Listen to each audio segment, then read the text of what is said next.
back to Ask Angelina, but before we get into today's episode, I want to remind you that if you like my podcast, please follow, rate, and share it with your friends and family. In this two-part series, I invited my friend Wonjun to chat about his experience of living in Indonesia as a Korean teen.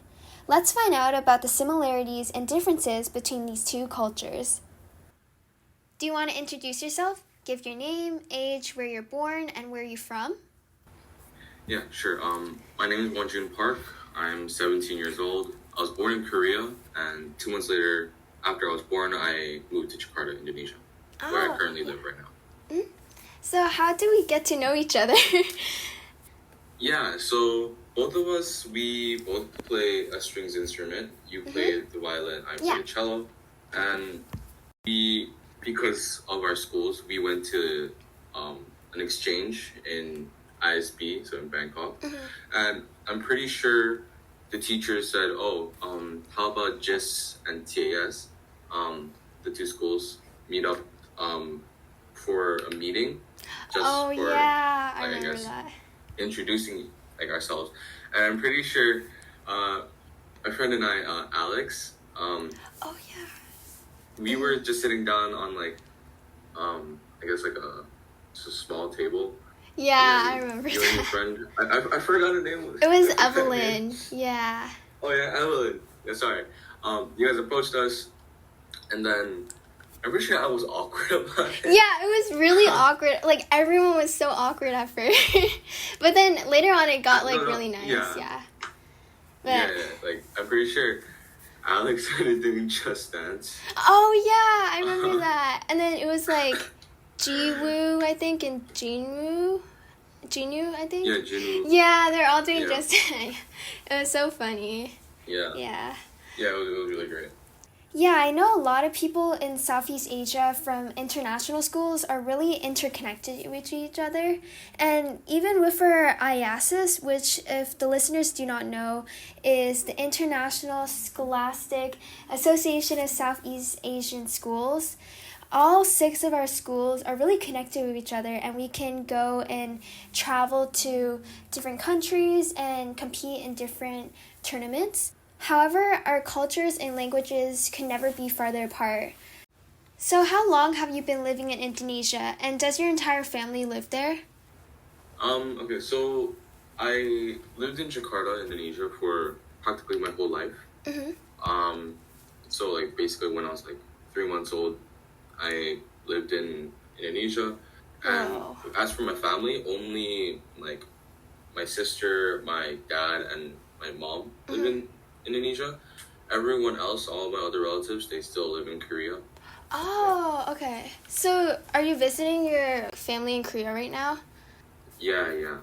Oh, that's so cool. Well, speaking of family, how did your parents raise you? Did they try to keep the Korean culture at your house? And also, what languages do you speak at home? Yeah, so they definitely want to keep the Korean culture in our household. So definitely all the different social cues or who you have to respect or some rules that are just a standard. They definitely try to maintain that at home. And also because I never really learned Korean because I never went to a Korean school. I had to teach myself Korean just by listening to others. And that's so cool. So when I talk to my parents, I can't really talk in a conversation way, but I can talk to them enough so that they're still my parents and I'm still very comfortable with them, but I still do have some trouble talking in Korean. But that's so cool. How did you learn Korean by yourself? So because my family, my mom and dad, they always talk in Korean, and I'll sometimes always go to Korea in the summer. Yeah. And because everyone else there only speaks Korean and none of them speak English, I had to do something about it. So I just tried to, and because I was exposed to Korean at a very young age, I guess it was easier for me to learn in the future. Yeah. So I don't really know how I self-taught myself, but it was more just learning from others. Oh, okay. I don't think I've ever touched Duolingo. Oh, really? I did it like one No. time and then I forgot about it, like the streak. Yeah. Have you like felt like when you're at Korea, you're more Korean or more Indonesian or like vice versa? So every time I come to Korea, I definitely feel out of place because the students my age, they're definitely a lot more different than how a lot of the students my grade would be in Indonesia. As like a lot of how they, I guess, go throughout the day, it's very different from how I would, because like for me, I live in more of a, I guess, a comfortable society because Korea is more known for their education. Yeah. And because their education is super strict, a lot of the students are either really focused or very quiet, or sometimes when they're having fun, it's not the type of fun that I would have expected. So every time I do come to Korea, and especially when it comes to study, because I have to take cram schools. Yeah. I feel very out of place, so I don't really get to talk with others because a lot of them are, I guess, built upon the Korean, I guess, societal like. Yeah, norms, like I guess. expectation. Yeah. I Yeah, get yeah. it. Because I know like Korean has this like culture that's like very competitive and it can be like toxic at times. Yeah. Yeah, definitely. But comparing Korea with Indonesia, how are your classes like in Indonesia? And what language do most of your classmates speak? So because my class is English-based school, so we only speak English. I mean, but I do have a lot of Korean friends there, which I do sometimes talk in Korean. But because some of them, they haven't been learning English as much as I have, or some of them might, they do still struggle with Korean because, not Korean, sorry, English, because they still, I'm not sure about them and their perspective. They probably have some trouble with, like, I guess their accent. Because learning English after learning Korean, there can be some, like, mishaps with the pronunciation. So I guess some don't feel comfortable. Okay. So they're just centered off speaking Korean. So it's kind of hard for me to communicate with them. Wait, then how do they communicate with the teachers then, since it's all like English learning?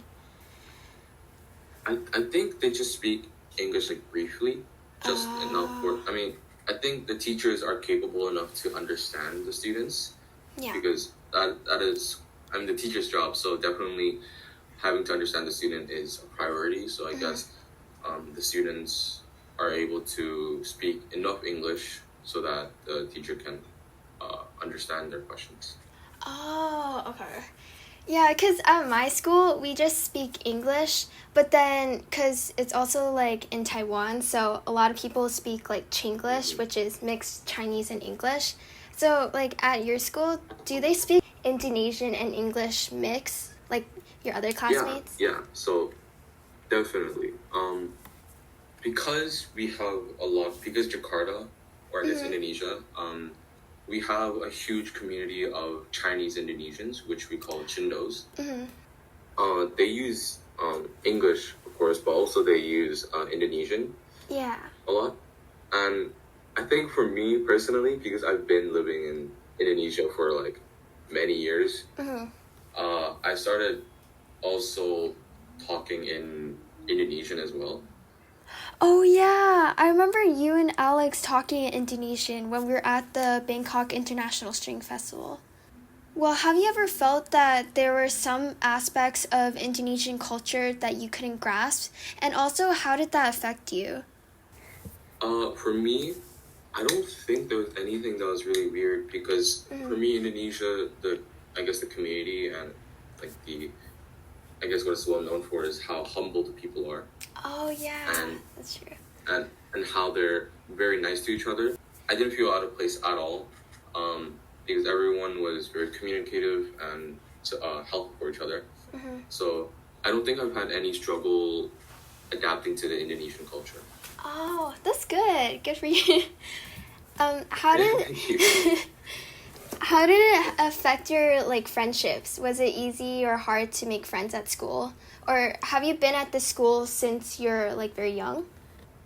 Yeah, so I've been going to this school since I was 3 years old. Oh, wow. So I've created many connections along the way, which then, because I make connections with others, then I can make mutual connections with those friends. So then, yeah, I don't think making friends in my school particularly is really difficult. Yeah. Because most people are either very friendly, welcome, or they're very helpful. I don't think there was too much of an issue for me when I was going to my school. Yeah, that's good though, because then you're able to do really well at your school and then meet all sorts of people from different backgrounds and cultures. And you know, everyone's unique in their own way, so it's really good that they're all really helpful to you.